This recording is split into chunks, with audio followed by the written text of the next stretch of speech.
ముందుగా మన తండ్రి అయిన దేవునికి ప్రభు అయిన యేసుక్రీస్తు ద్వారా వేవేల కృతజ్ఞతాస్తుతులు చెల్లిస్తూ దేవుణ్ణి ఎంతో గొప్పగా ప్రేమించి ఈ యొక్క మార్నింగ్ ప్రేయర్ ద్వారా లేఖనం ఏం చెప్తున్నది ఆలోచించి అనేక మందిని ఆలోచింప చేయడానికి చేరువచ్చినటువంటి మీ అందరికీ కూడా ప్రభు అయిన యేసుక్రీస్తు నామములో శుభాభివందనములు తెలియజేస్తున్నాము.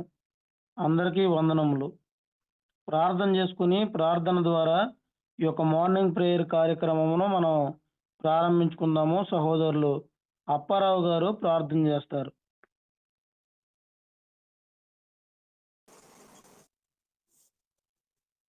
తండ్రి అయిన దేవుడికి కృతజ్ఞతలు. చేరువచ్చినటువంటి మీ అందరికీ కూడా యేసుక్రీస్తు ప్రభు నామములో ఉదయకాలమున వందనములు శుభములు తెలియపరుచుకుంటున్నామండి. లేఖనం ఏమి చెప్పుచున్నదే కార్యక్రమం ప్రార్థన ద్వారా ప్రారంభించుకుందాం. అందరూ తలలు ఉంచుకుంటే ప్రార్థన. పరలోకమందున్న మా తండ్రి, సర్వోన్నతుడవు మహోన్నతుడవు అయిన మా దేవ, మీ ఘనమైన నామమునకు స్తుతులు స్తోత్రములు కృతజ్ఞతాస్తుతులు చెల్లించుకుంటున్నాం తండ్రి. ఈ ఉదయకాలమందు మీ యొక్క లేఖనమును చదువుకున్నట్టుకు, మీ నామమును ప్రార్థించుకున్నట్టుకు ఈ ఫోన్ కాంటాక్ట్ ద్వారా మమ్మలను సమకూర్చి సిద్ధపరిచారు తండ్రి. మీకే స్తుతి స్తుతి స్తోత్రాలు చెల్లిస్తున్నాం. ఇటు గొప్ప భాగ్యం లేని వారికి అనుగ్రహించమని ప్రార్థిస్తున్నాం. ఈ సమయంలో చేరి వచ్చినటువంటి సేవకులను, నాయన విశ్వాసులను మీరు దీవించి ఆశీర్వదించమని ప్రార్థిస్తున్నాం. రావలసిన వారిని సకాలంలో నడిపించమని వేడుకుంటున్నాం తండ్రి. పాటలు పాడబోచున్న వారికి, వాక్యం చదవబోచున్న వారికి, వాక్యాన్ని వివరించబోచున్న వారికి నాయన కావలసిన జ్ఞానమును వివేకమునిచ్చి చక్కగా నాయన మీ యొక్క సహాయమును అందించి మీరే ఘనతామహిమ పొందుమని యేసుక్రీస్తు ప్రభు నామమున ప్రార్థించి అడుగుతున్నాం తండ్రి. ఆమేన్. వందనాలండి. చక్కగా ప్రార్థన చేసినటువంటి సహోదరులు అప్పారావు గారికి వందనములు తెలియజేస్తూ మొదటి కీర్తనగా సహోదరులు అప్పారావు గారు పాడి వినిపిస్తారు. తర్వాత రెండవ కీర్తనగా లాలయ్య గారు పాడి వినిపిస్తారు.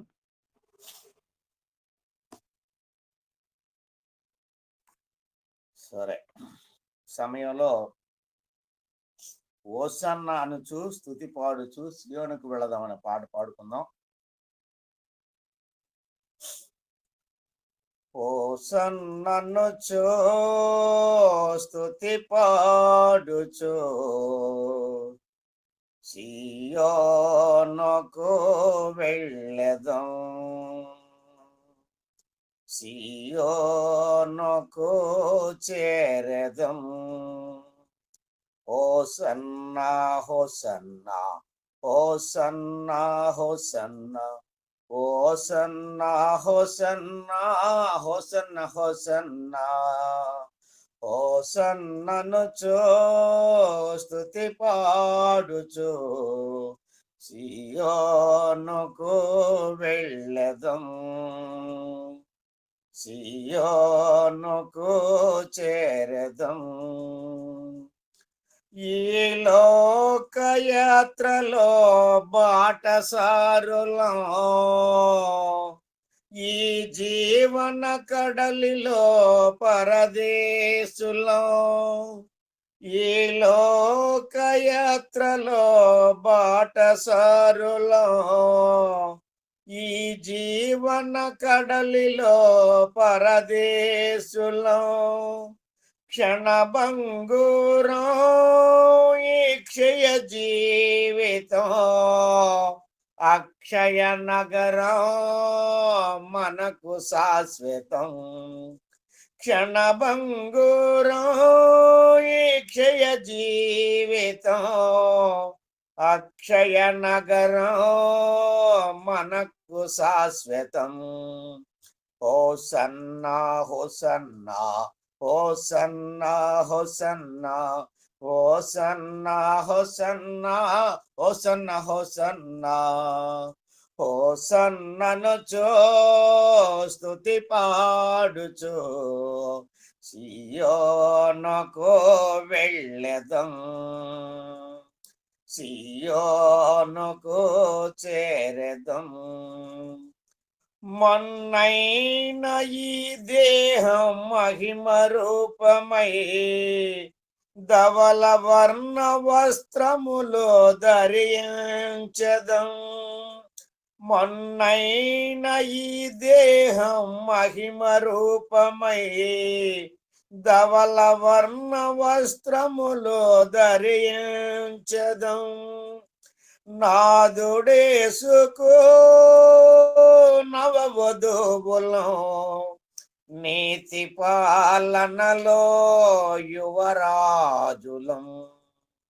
నాదుడేసుకు నవవధువులం, నీతి పాలనలో యువరాణులం. హోసన్నా హోసన్నా హోసన్నా హోసన్నా హోసన్నా హోసన్నా హోసన్నా హోసన్నా. హోసన్ననుచో స్తుతి పాడుచు సియోనుకు వెళ్ళెదం, సియోనుకు చేరెదం. ప్రతి బాష్ప బిందువును తుడిచివేయును, చింతలన్నీ తీర్చి సెంత నిలుచును. ప్రతి బాష్ప బిందువును తుడిచివేయును, చింతలన్నీ తీర్చి సెంత నిలుచును. ఆకలి లేదు, దప్పిక లేదు, ఆహా మన యేసుతో నిత్యానందం. ఆకలి లేదు, దప్పిక లేదు, ఆహా మన యేసుతో నిత్యానందం. హోసన్నా హోసన్నా హోసన్నా హోసన్నా హోసన్నా హోసన్నా హోసన్నా హోసన్నా. హోసన్ననుచు స్తుతి పాడుచు సియోనుకు వెళ్ళెదం, సియోనుకు చేరెదం, సియోనుకు వెళ్ళెదం. అందరికీ వందనాలండి.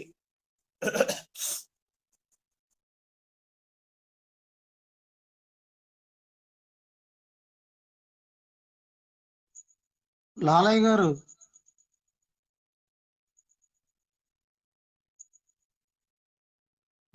పరిశుద్ధుడైన యేసుక్రీస్తు నామములో సహోదరులందరికీ వందనాలు.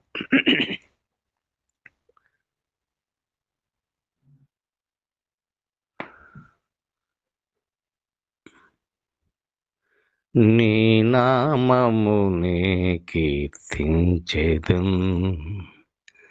నీ నామమునే స్తోత్రించెదం,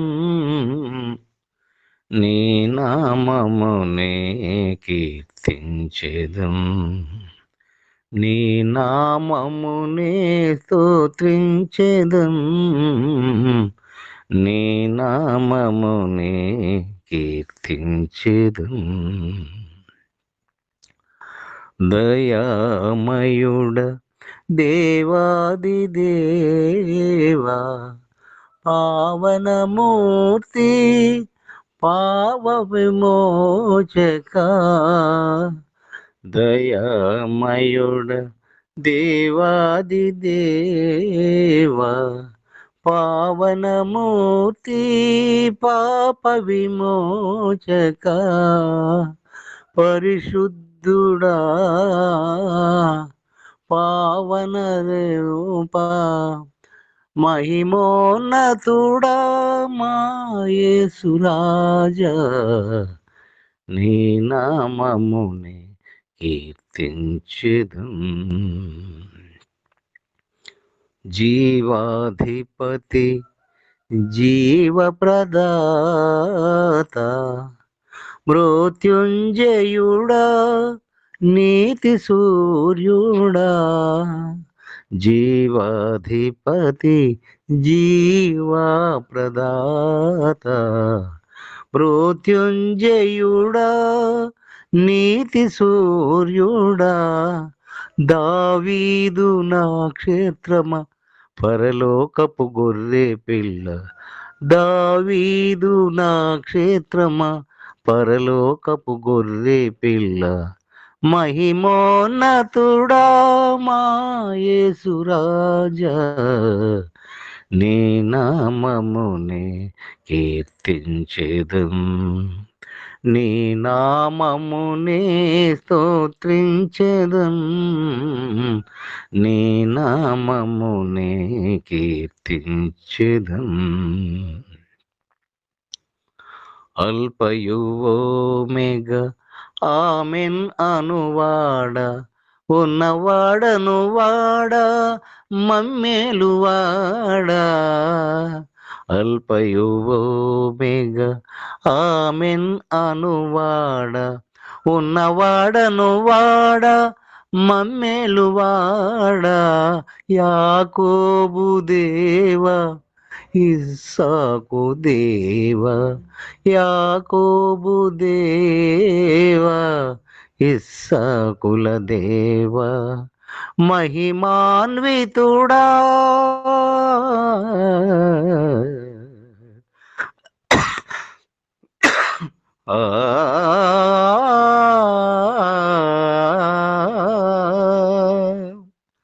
మహిమాన్వితుడా మా యేసురాజ నీ నామమునే కీర్తించెదం నీ నామమునే స్తోత్రించెదం నీ నామమునే కీర్తించెదం. వందనాలయ్యా, ఉన్నాము. చక్కగా కీర్తనలు పాడి ఉంచినటువంటి సహోదరులు ఇరువురికి వందనములు తెలియజేస్తూ నిర్గమకాండము 16వ అధ్యాయము వాక్యపఠన భాగంగా మొదటి 3 వచనాలు సహోదరులు స్వామి గారు చదివి వినిపిస్తారు. తర్వాత 15వ వచనం వరకు సహోదరులు ప్రసాద్ గారు చదువుతారు. తర్వాత 16వ వచనం నుండి 27వ వచనం వరకు సంధ్య చదువుతుంది. 28వ వచనం నుండి చివరి వరకు శ్రీకళ గారు చదువుతారు. తండ్రి అయిన దేవునికి కృతజ్ఞత స్తుతులు. కూడొచ్చిన మీ అందరికి యేసు ప్రభు నామంలో వందనండి. నిర్గమకాండము 16 అధ్యాయము 1 నుంచి. తర్వాత ఇశ్రాయేలు సమాజమంతయును ఎలీమా నుండి ప్రయాణమైపోయి వారు ఐగుప్తు దేశంలో నుండి బయలుదేరిన 2వ నెల 15వ దినమున ఎలీమనకును సీనాయికిని మధ్యనున్న సీను అరణ్యమునకు వచ్చిరి. ఆ అరణ్యములో ఇశ్రాయేలుల సమాజమంతయు మోసే అహరోనుల మీద శనిగిరి. ఇశ్రాయేలు మేము మాంసము వండుకొని కొండల యొద్ద కూర్చుండి తృప్తిగా ఆహారము తిన్నప్పుడు యెహోవా చేత వలన ఎలా సావకపోతిమి. ఈ సర్వ సమాజమును ఆకలి చేత చంపుటకు ఈ అరణ్యములోనికి మమ్మును అక్కడి నుండి తోడుకొని వచ్చితరని వారితో అనగా. వందనండి.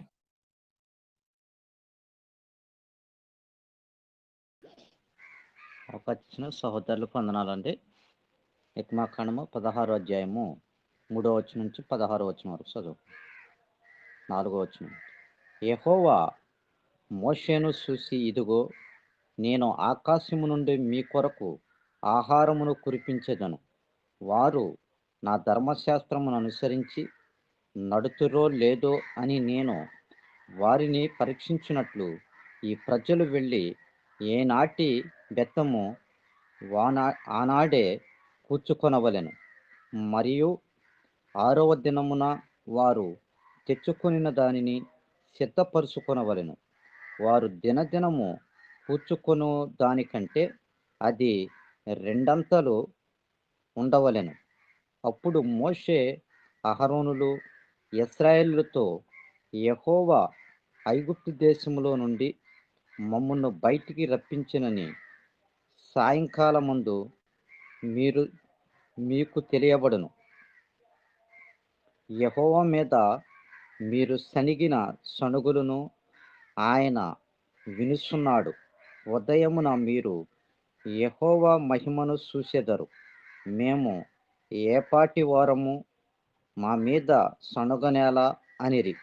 మరియు మోషే మీరు తినుటకై సాయంకాలమున మాంసమును, ఉదయకాలమున సాలినంత ఆహారమును యెహోవా మీకియ్యగాను మీరు ఆయన మీద మీ సణుగులను యెహోవాయే వినుచుండగాను మేము ఏపాటి వారము, మీరు సణుగుట యెహోవా మీదనే గాని మా మీద కాదనెను. అంతటా మోషే అహరోనుతో, యెహోవా సన్నిధికి సమీపించుడి, ఆయన మీ సణుగులను వినెనని నీవు ఇశ్రాయేలులో సర్వసమాజముతో చెప్పమనెను. అట్లు అహరోను ఇశ్రాయేలు సర్వసమాజముతో మాట్లాడుచుండగా వారు అరణ్యము వైపు చూసిరి. అప్పుడు యెహోవా మహిమ ఆ మేఘముతో వారికి కనబడెను. అప్పుడు యెహోవా మోషేతో ఇట్లనెను, నేను ఇశ్రాయేలు సణుగులను వింటిని. నీవు సాయంకాలమున మీరు మాంసము తిందురు, ఉదయమున ఆహారము చేత తృప్తి పొందుదురు. అప్పుడు మీ దేవుడైన యెహోవా నేనే అని మీరు తెలుసుకొందురు. వారితో తెలుసుకొందురని చెప్పమనెను. కాగా సాయంకాలమున పూరేళ్లను వచ్చి వారి పాళెములో కప్పెను. ఉదయమున మంచు వారి పాళెమును పడియుండెను. పడిన ఆ మంచు ఎగిరిపోయిన తరువాత నూగుమంచు వలెనున్నవి కణములను అరణ్యపు భూమి మీద కనబడెను. ఇశ్రాయేలు దాన్ని చూసినప్పుడు అది ఏమైనది తెలియక ఇదేమి అని ఒకరితో ఒకరు చెప్పుకొనిరి. మోషే, ఇది యెహోవా నీకిచ్చిన ఆహారము. యెహోవా ఆజ్ఞాపించినదేమనగా ప్రతివాడును తన వారి భోజమునకు ప్రతివాడు తన కుటుంబంలోను తలొక్క వరచొప్పున దాన్ని కూర్చవలెను. అవకాశం సహోదరులకు కూర్చోవలెను. తన గుడారములో నున్న వారి కొరకు కూర్చుకొనవలెను. దయచేసి ఒక వచనం ముందుకు చదివానంటే ఏమనుకోవద్దు. ఇశ్రాయేలీయులు అట్లు చేయగా కొందరు హెచ్చుగాను కొందరు తక్కువగాను కూర్చుకొనిరి. వారు ఉమేరుతో కొలిచినప్పుడు హెచ్చుగా కూర్చుకొనిన వానికి ఎక్కువగా మిగలలేదు, తక్కువగా కూర్చుకొనిన వానికి తక్కువ కాలేదు. వారు తమ తమ ఇంటి వారి భోజనమునకు సరిగా కూర్చుకొని ఉండిరి. మరియు మోషే దీనిలో ఏమీయు ఉదయము వరకు ఎవరును మిగిల్చుకొనకూడదని వారితో చెప్పెను. అయితే వారు మోషే మాట వినక కొందరు ఉదయం వరకు దానిలో కొంచెం మిగిల్చుకొనగా అది పురుగు పట్టి కంపు కొట్టెను. మోషే వారి మీద కోపపడగా వారు అనుదినము ఉదయమున ఒక్కొక్కడు తన ఇంటి వారి భోజనమునకు తగినట్టుగా కూర్చుకొనిరి. ఎండ వేడిమికి అది కరిగెను. 6వ దినమున వారు ఒక్కొక్కనికి 2 ఒమేరుల చొప్పున 2 ఆహారము కూర్చుకొన్నప్పుడు సమాజము యొక్క అధికారులందరూ వచ్చి అది మోషేకు తెలిపిరి. అందుకు అతడు, యెహోవా చెప్పిన మాట ఇది, రేపు విశ్రాంతి దినము, అది యెహోవాకు పరిశుద్ధమైన విశ్రాంతి దినము. మీరు కాల్చుకొనవలసినది కాల్చుకొనుడి, మీరు కొనవలసినది వండుకొనుడి. ఉదయము వరకు మిగిలినదంతయు మీ కొరకు ఉంచుకొనుడని వారితో చెప్పెను. మోషే ఆజ్ఞాపించినట్లు వారు ఉదయము వరకు దానిని ఉంచుకొనిరి. అది కంపు కొట్టలేదు, అది దానికి పురుగు పట్టలేదు. మోషే నేటి దినము యెహోవాకు విశ్రాంతి దినము, నేడు అది బయట దొరకదు. 6 దినములు దాని కూర్చుకొనవలెను, విశ్రాంతి దినమున అనగా 7వ దినమున అది దొరికెదను. అట్లు జరిగెను. ప్రజలలో కొందరు 7వ దినమున దాన్ని కూర్చుకొన వెళ్ళగా వారికేమీయూ దొరకకపోయెను.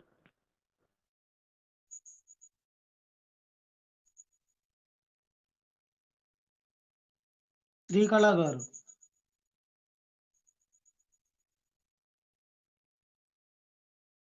అమ్మ జ్యోతి, నువ్వు చదువమ్మ.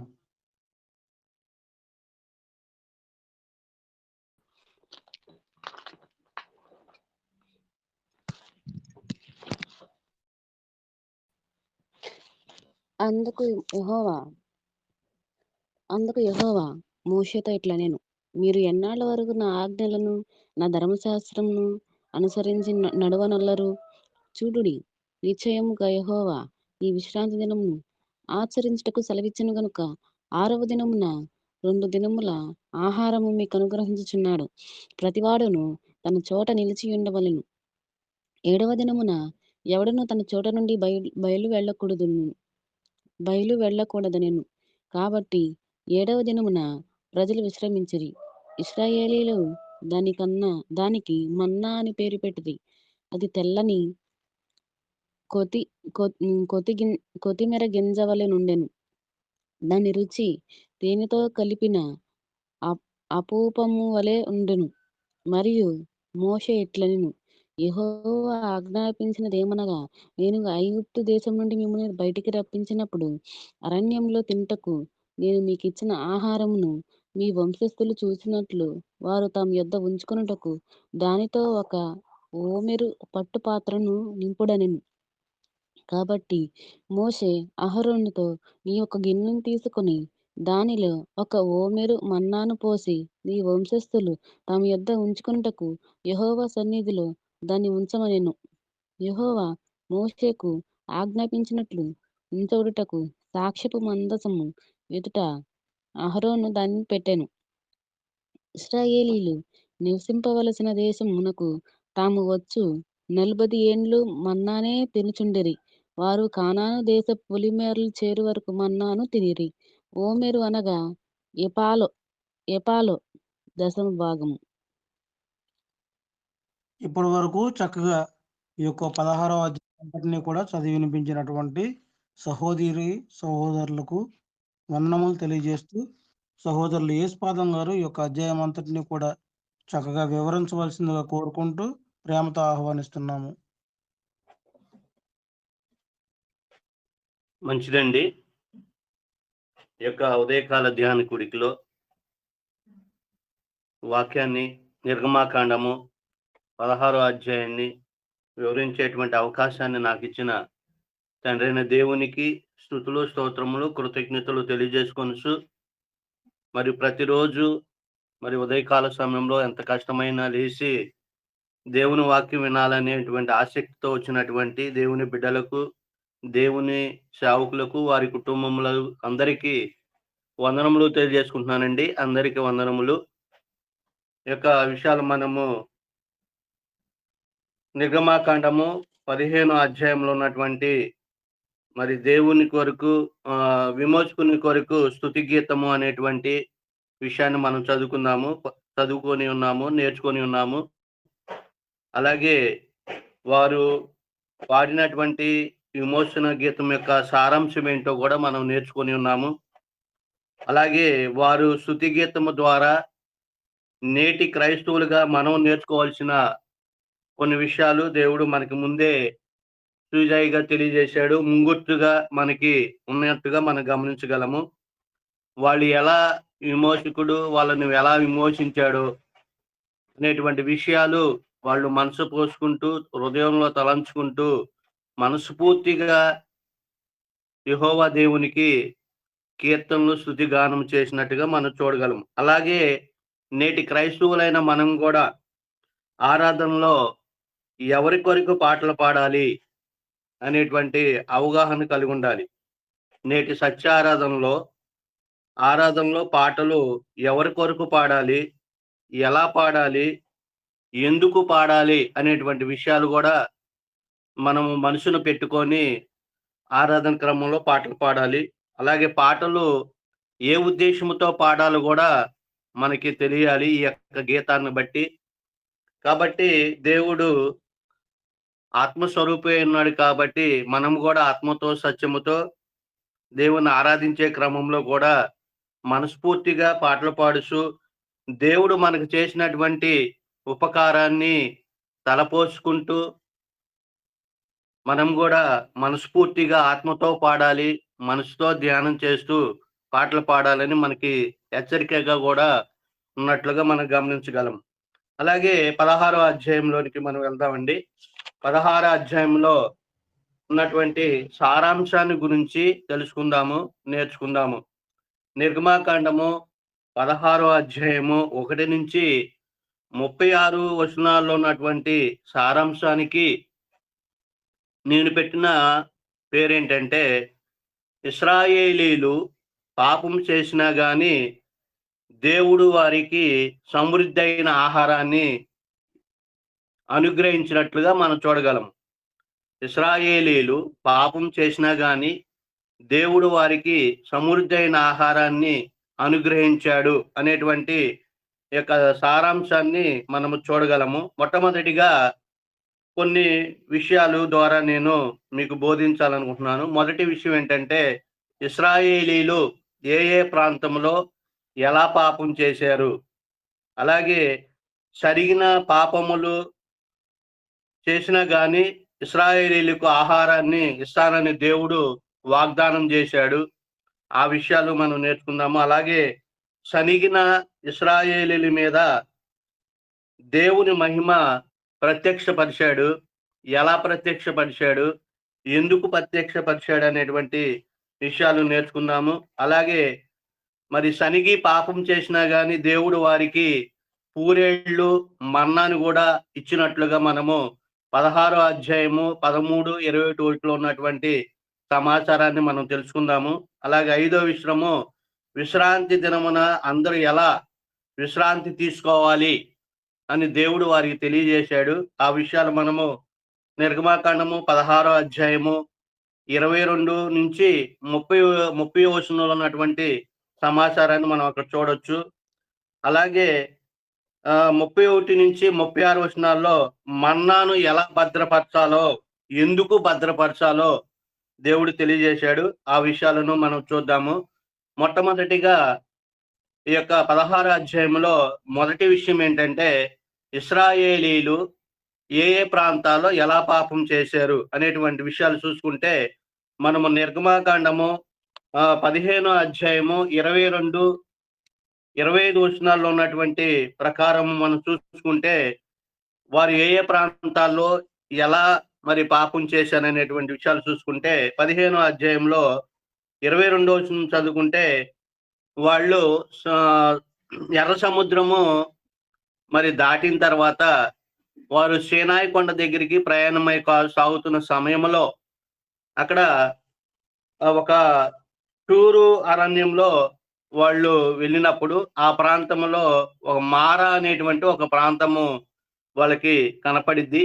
ఆ ప్రాంతంలో మరి మంచినీళ్ళు త్రాగటానికి నీళ్ళేవని ఆ ప్రాంతం దగ్గర సనిగారు. సనగటానికి కారణం ఏంటంటే, ఆ ప్రాంతంలో ఉన్నటువంటి నీరు చాలా మంచిగా లేదంటే చేదుగా ఉన్నాయి. అక్కడ ఆ ప్రాంతానికి మారా అని పేరు పెట్టారు. ఎందుకు పెట్టారు అంటే, అక్కడ చేదైన నీరు అని. కాబట్టి వీళ్ళు ఏమనుకున్నారంటే, మరి దాహంగా ఉన్నాము, మాకు మంచి నీళ్ళు లేవని మోషే మీద సనుక్కున్నట్టుగా మనం చూడగలం. అలాగే రెండవసారి ఎక్కడ సనిగారంటే, మనము ఇప్పుడు చదవబోయేటువంటి నిర్గమాకాండము 16వ అధ్యాయము 1 నుంచి 3 వచనాల్లో ఉన్నటువంటి విధానంలో చూసుకుంటే మనము వాళ్ళు ఇశ్రాయేలీలు తరువాత ఇశ్రాయేలీలు సమాజం అంతయును ఏలీము నుండి ప్రయాణం అయిపోయి వారు ఐగుప్తు దేశంలోనే నుండి బయలుదేరి 2వ నెల 15వ దినమున ఏలీమునకు సీనాయికి మధ్యన ఉన్న సీను అరణ్యమునకు వచ్చిరి. ఆ అరణ్యంలో ఇశ్రాయేలీల సమాజమంతయు మోషే అహరోనుల మీద సనిగిరి. ఇక్కడ మొదటిసారేమో అక్కడ మారా అనేటువంటి ప్రాంతంలో సనిగారు. అలాగే ఇక్కడ ఏలీము, రెండోసారి ఏలీమునకు సీనాయికి మధ్య ఉన్నటువంటి సీను అరణ్యము దగ్గర వెళ్ళిన తర్వాత మాంసము కోసం సనిగారండి. అక్కడేమో మంచినీళ్ళు లేవని సనిగారు, ఇక్కడే మాంసం కోసం సనిగారు. కొందరు ఏమనుకుంటారంటే సనుగులు ఏముందలే, చిన్న సమస్య అని భావిస్తారు. కానీ సనుగులు అనేది దేవుని దృష్టిలో మరి పాపముగా దేవుడు పరిగణించాడండి. ఈ విషయాన్ని మనం చూసుకున్నట్లయితే మరి సనుగుట అనే పదానికి అర్థం ఏంటో మనం చూసుకున్నట్లయితే, సనుగుట అంటే విసుగుదల చెందుట, అలాగే సికాకుగా ఉండటము, అలాగే గొనగటము, సనగటము, అలాగే ముసముసలాడటము, ముక్కాటిగా ఉండటము. ఈ యొక్క సనుగుట అనే పదానికి ఈ యొక్క అర్థాలను మనం చూడగలము. ఇలా సనిగి దేవుని దృష్టిలో వాళ్ళు పాపం చేశారండి. కొంతమంది ఏమనుకుంటారంటే సనుగులు చిన్న సమస్య అనుకుంటారు. ఇది చాలా దేవుని దృష్టిలో ఘోరమైన పాపం అనేది మనము కొత్త నిబంధనలో ఉన్నటువంటి క్రైస్తవులకి మరి కొరింథీలో ఉన్నటువంటి సంఘానికి పౌలు గారు పత్రిక రాస్తూ మన పూర్వీకులు 10వ అధ్యాయము 10వ వచనంలో చూసుకుంటే మన పూర్వీకులు మరి దేవుని మీద సనిగి వాళ్ళు నాశనం అయిపోయారు, ఒక్క రోజులోనే అక్కడ కొంతమంది చనిపోయారని దేవుడు పౌలు గారు క్రైస్తవులకి హెచ్చరిస్తాడండి. ఆ విషయాన్ని మనం చూసుకున్నట్లయితే కొరింథీయులకు రాసినటువంటి మొదటి పత్రిక 10వ అధ్యాయము 10వ వచనంలో ఉన్నటువంటి ఒక విషయాన్ని మనము చదువుకుంటే అక్కడ సనుగుడు అనేది ఎంత ఘోరమైన పాపమో, ఆ పాపానికి వారు ఎలా మూల్యాన్ని చెల్లించుకున్నారో అనేటువంటి విషయాన్ని మనం చూడగలమండి. మీరు సనుగుడి వారిలో కొందరు మీరు సనగకూడి, అంటే పౌలు గారు కొరింథీలో ఉన్నటువంటి సంఘానికి ఏం చెబుతున్నాడంటే మీరు సనగొద్దు. ఎందుకు సనగొద్దు అంటే సనుగుళ్ళు అనేవి దేవునికి నచ్చవు. ఎందుకు నచ్చవంటే పాత నిబంధనలో జరిగినటువంటి ఈ యొక్క దుష్టాంతరాన్ని ఆయన ఎత్తి చూపిస్తున్నాడు అనేటువంటి విషయాన్ని మనం చూడగలం. అంటే సనుగుడు అనేది పాపము కాబట్టి, దేవుని దృష్టిలో పాపము కాబట్టి సనుగుడు సనగకూడదు. కాబట్టి అలా ఏ ప్రాంతాల్లో ఎలా పాపం చేశారంటే షూరు అరణ్యములో మంచినీళ్ళ కోసము మరి సనిగి పాపం చేశారని, అలాగే మాంసం కోసము సనిగి పాపం చేశారని మనం చూసాం. అలాగే రెండో విషయానికి వెళ్దాము. సనిగి పాపం చేసినా గాని ఇశ్రాయేలీయులకు ఆహారమునిస్తానని దేవుడు వాగ్దానం చేశాడు.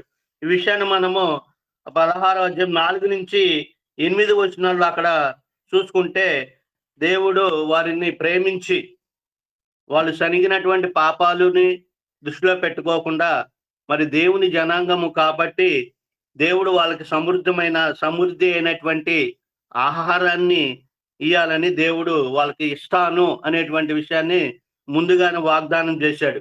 ఎలా ఇస్తాను, ఎక్కడి నుంచి ఇస్తాను అనేటువంటి విషయాలు కూడా తెలియజేశాడు. ఆయన ఆకాశం నుండికి మీకు ఆహారాన్ని ఇస్తానని తెలియజేశాడు. దాన్ని ఏ రోజు ఎంత కూర్చుకోవాలో అనేది తెలియజేశాడు. మరి 6వ దినమున ఎంత కూర్చుకోవాలో తెలియజేశాడు. మరి ఎందుకు ఈ ఆహారాన్ని మీకు ఇస్తున్నాను అనేటువంటి విషయాలు తెలియజేశారు. మీరు నా మీద సనిగారు కనుక నేను ఏమిటో నా మహిమేంటో మీకు చూపిస్తాను అనేటువంటి వాగ్దానాలు దేవుడు చేశాడు.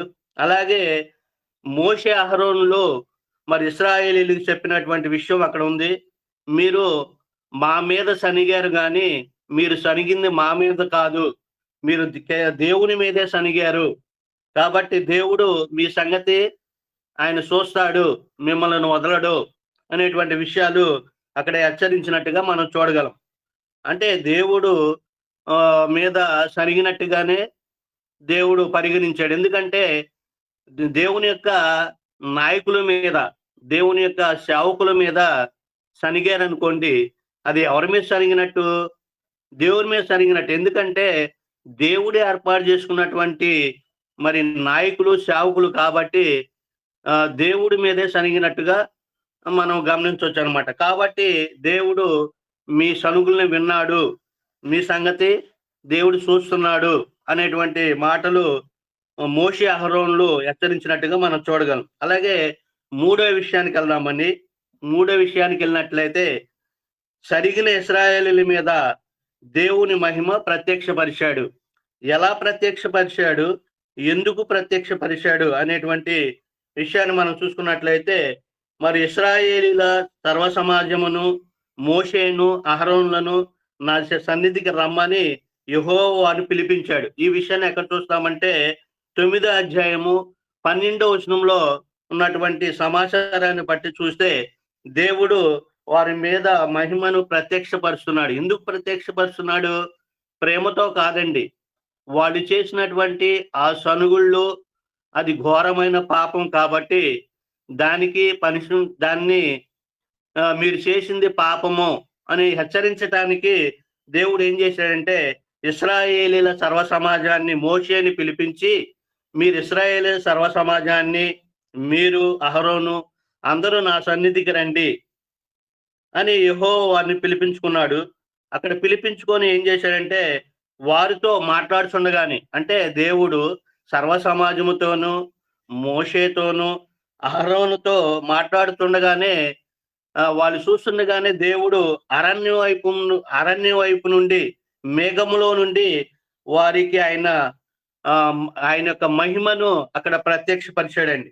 ప్రత్యక్షపరిచి ఇశ్రాయేలీయులకు ఏమని హెచ్చరించారు దేవుడు అంటే, మీరు నా సేవకుల మీద సనిగారని, మీరు నా సేవకుల మీద సనిగారు, మీరు సనిగినటువంటి సనుగుల్లో నా సేవకుల మీద కాదు నా మీద సనిగారు అని హెచ్చరించినట్టుగా మనం చూడగలం.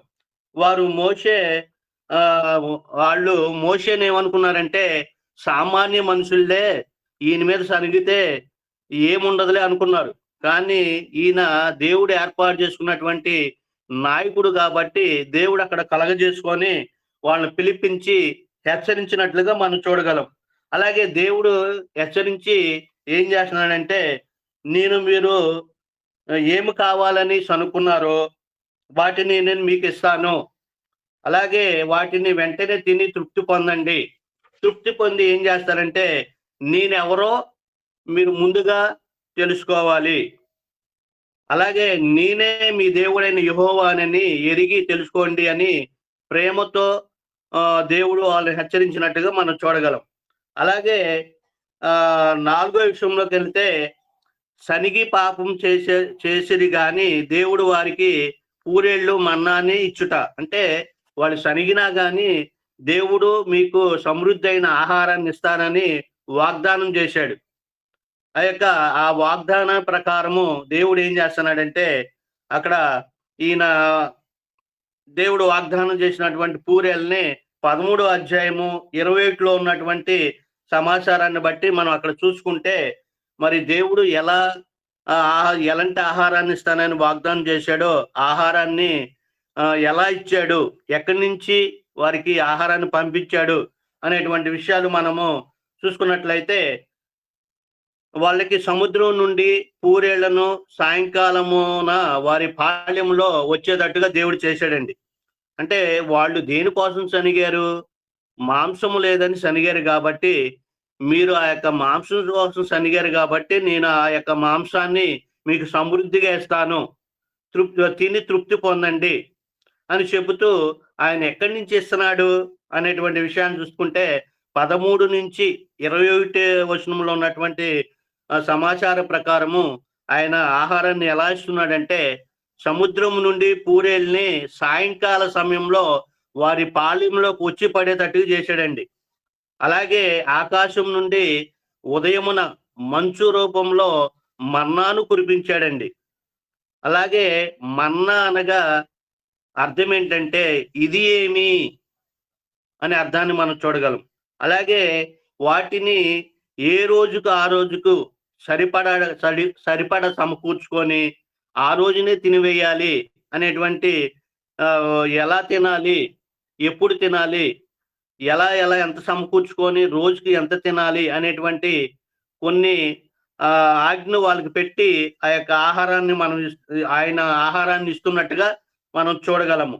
వాటిని ఏ రోజుకు ఆ రోజు సరిపడా సమకూర్చుకొని ఆ రోజే తినాలని తెలియజేశాడు. అలాగే 7వ దినమున సరిపోయేటువంటి ఆహారాన్ని 6వ దినానే సమకూర్చుకోవాలని తెలియజేసినట్టుగా మనం చూడగలం. అలాగే విశ్రాంతి 5వ విషయాన్ని చూద్దాము. విశ్రాంతి దినమున అందరూ ఎలా విశ్రాంతి తీసుకోవాలో తెలియజేశాడు. ఈ విషయాన్ని 22-31లో ఉన్నటువంటి సమాచార ప్రకారము 7వ దినమున యెహోవాకు విశ్రాంతి దినం. అది పరిశుద్ధ దినము కనుక 7వ దినమున ఆహారమును సమకూర్చుకొనటానికి వెళ్ళవద్దు. 7వ దినం యొక్క ఆహారము ముందే సిద్ధపరచుకోండి. 7వ దినమున ఏ పని పెట్టుకోవద్దు, ఎక్కడికి వెళ్ళవద్దు, ఎక్కడికి కదలొద్దు అనేటువంటి విషయాలు తెలియజేశాడు. మోషేకి దేవుడు చెప్పింది ఏంటంటే, నా ఆజ్ఞలను నా ధర్మశాస్త్రమును అనుసరించి నడుచుకోండి అని తెలియజేస్తూ 7వ దినమున వాళ్ళు విశ్రమించినట్టుగా మనం చూడగలం. అలాగే మన్నాను ఎలా భద్రపరిచారు, ఎందుకు భద్రపరచమన్నాడో మనం చూసుకున్నట్లయితే నిర్గమాకాండము 31వ అధ్యాయము 36లో ఉన్నటువంటి సమాచార ప్రకారము దేవుడు వారిని మన్నాను ఎలా భద్రపరచాలో, ఎందుకు భద్రపరచాలో కూడా తెలియజేశాడు. ఎందుకు ఎలా భద్రపరచమన్నాడంటే, ఇశ్రాయేలీలు మన్నాకి తేనె కలుపుకొని వాళ్ళు రుచికరంగా భోజనం తిన్నట్టుగా మనం చూడగలం. అలాగే దేవుడు ఇశ్రాయేలీలు బయటికి రప్పించినప్పుడు ఇది ఎందుకు భద్రపరచమన్నాడంటే, ఇశ్రాయేలీలు ఐగుప్తు దేశం నుండి బయటకు వచ్చినప్పుడు అరణ్యంలో తినుటకు ఆహారమైనటువంటి మన్నాని మాకు ఇచ్చాడని తెలియజేయటానికి గుర్తుగా భద్రం చేసుకోమని తెలియజేశాడండి. అలాగే ఎంత భద్రం చేసుకోవాలంటే ఓమేరు పట్టు అంతా తీసుకొని మన్నాను నింపి ఆ పాత్రను భద్రపరచండి. అది ఎందుకంటే ప్రత్యక్ష గుడారము మందసము యొద్ద దాన్ని ఎదురుగా పెట్టడానికి దాన్ని తీసుకోండి, దాన్ని భద్రపరచండి అనేటువంటి విషయాన్ని తెలియజేశారు. ఆ యొక్క మన్నాని వాళ్ళు ఎన్ని సంవత్సరాలు తిన్నారంటే 40 సంవత్సరాలు తిన్నారు. అది ఎప్పటి వరకు తిన్నారంటే మరి దేవుడిచ్చినటువంటి కాలం నుంచి కానాను ప్రవేశించే వరకు ఆ యొక్క మన్నాని తిన్నట్టుగా మనం చూడగలం. ఇక్కడ దేవుడు మన్నాని భద్రపరచడానికి దేవుడు కొంత కొలత ఇచ్చాడండి. ఆ కొలత ఏంటంటే ఓమేరు పట్టు అంత అన్నాడు. ఓమేరు అంటే ఇది ఒక కొలమానం అనేది మనం చూడొచ్చు. ఓమేరు అనగా ఏపాలు అని. ఏపాలు అనగా 2.5 షేర్లు అండి. షేర్ అనగా 1 కేజీ, 2.5 షేర్లు 2.5 కేజీలు, 2.5 కేజీలు 1 మానిక. ఈ యొక్క విధానంలో దేవుడు కొలత పెట్టినట్టుగా మనం చూడగలం. అలాగే ఈ యొక్క విషయంలో 16వ అధ్యాయము 1 నుంచి 36 వచనాలు ఉన్న సారాంశాన్ని బట్టి నేటి క్రైస్తవులుగా మనం నేర్చుకోవాల్సింది ఏంటంటే, దేవుడు అందరినీ ప్రేమించి నీతిమంతుల మీద అనీతిమంతుల మీద ఆయన దయాకిరీటాన్ని ఉదయింపజేసి అందరికీ తినటానికి ఆహారాన్ని, జీవాన్ని, ఊపిరిని ఇస్తున్నాడు. అలాగే ఆకాశం నుండి ఋతువుల్ని, ఫలభరితమైనటువంటి ఋతువుల్ని ఇచ్చి వర్షాన్ని ఇచ్చి ఆహారాన్ని ఇస్తున్నాడు. కాబట్టి దేవుడిచ్చినటువంటి సృష్టి మీద కానీ దేవుడి మీద కానీ సనగకూడదు. అలాగే దేవుడు సృష్టించినటువంటి మానవుని మీద కూడా సనగకూడదు. సనిగితే వచ్చేటువంటి నష్టం ఏంటో కొరింథీయుల్లో పౌలు గారు తెలియజేశాడు. కాబట్టి ఇట్టి విషయాల ద్వారా మరి మీకు తెలియజేస్తూ నాకు నేను హెచ్చరించుకుంటూ ముగిస్తున్నాను. అందరికీ వందనములండి. చక్కగా ఇప్పటి వరకు ఈ యొక్క 16వ అధ్యాయం అంతటిని కూడా వివరించినటువంటి సహోదరులకు వందనములు తెలియజేస్తూ, సహోదరులు అప్పారావు గారు దేవకర్ణ గారి మెసేజ్ కొరకు, అలాగే ఇప్పటి వరకు జరిగినటువంటి కార్యక్రమం అంతటి విషయమై క్లుప్తంగా ప్రార్థన చేయాలని కోరుకుంటున్నాం.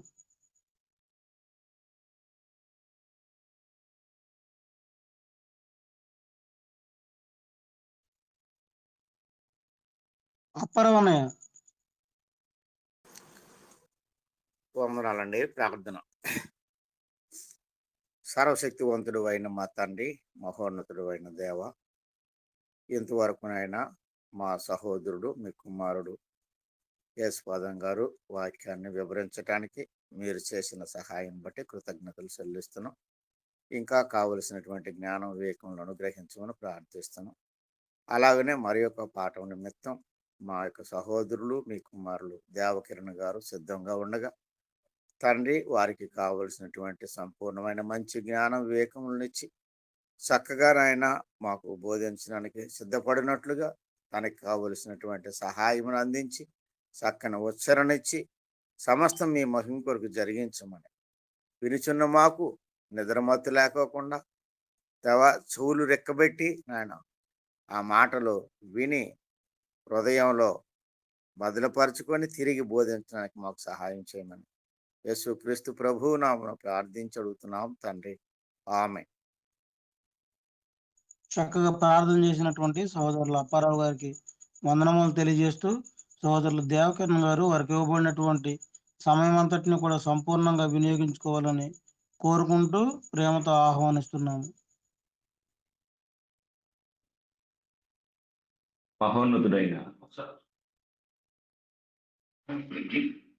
మహోన్నతుడైన మన తండ్రి అయిన దేవునికి ఈ ఉదయకాల సమయంలో నా కృతజ్ఞతాస్తుతులు చెల్లిస్తూ ఉన్నాను.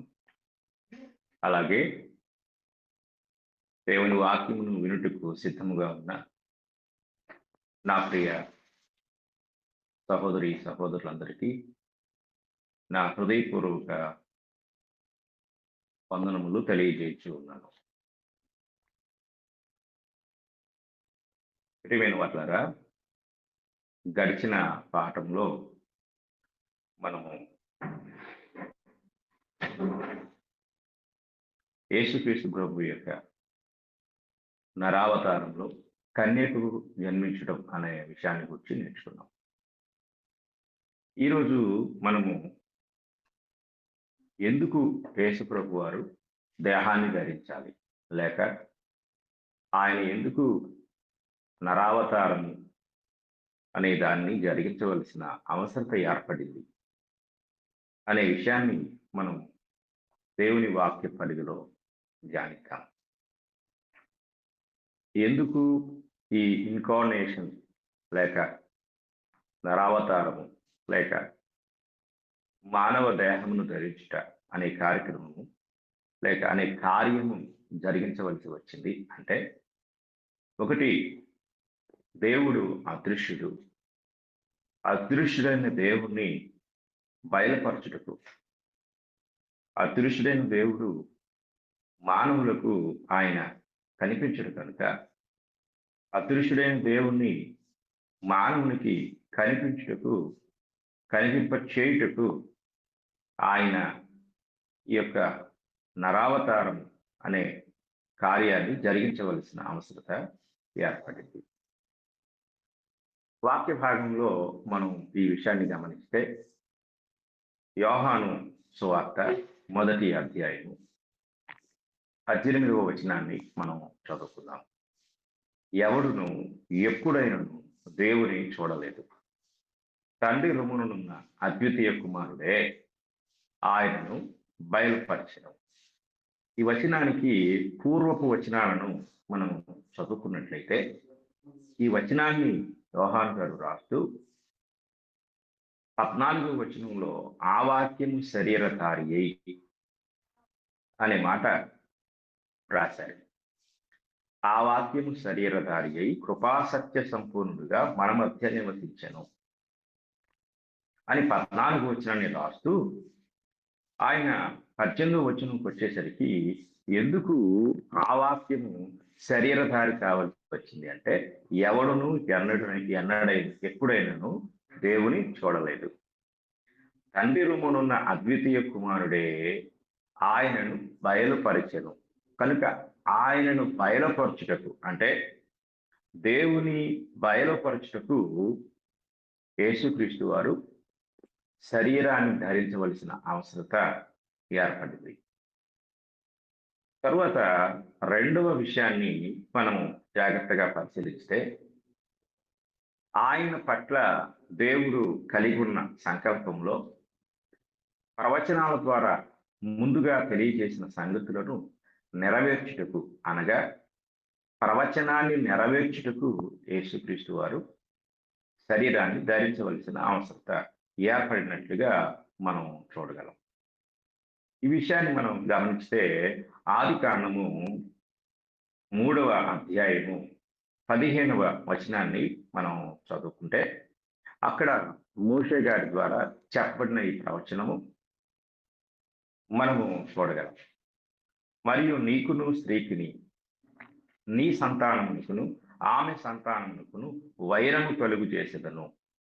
అది నిన్ను తల మీద కొట్టును, నీవు దానిని మడిమ మీద కొట్టుదు అని చెప్పాను. అంటే యేసుక్రీస్తు వారు స్త్రీ సంతానముగా ఈ భూమి మీదకి రావాలి అని ప్రవచనము ముందుగానే తెలియజేసింది. కనుక ఆ ప్రవచనం యొక్క నెరవేర్పును జరిగించుటకు ప్రభు అయిన యేసుక్రీస్తు వారు స్త్రీ సంతానముగా స్త్రీ యందు జన్మించవలసిన అవసరత ఏర్పడింది.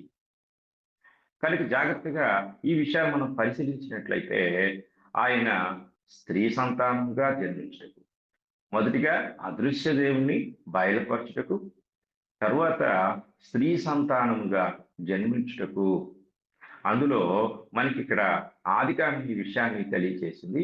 అలాగే ఇంకొక వచనాన్ని కూడా మనం చూసినట్లయితే యెషయా గ్రంథము 7వ అధ్యాయము 14వ వచనం మనం చదువుకున్నట్లయితే, కాబట్టి ప్రభువు తానే ఒక సూచన మీకు చూపును, ఆలకించుడి, కన్యక గర్భవతి అయి కుమారుని కని అతనికి ఇమ్మానుయేలును పేరు పెట్టెను.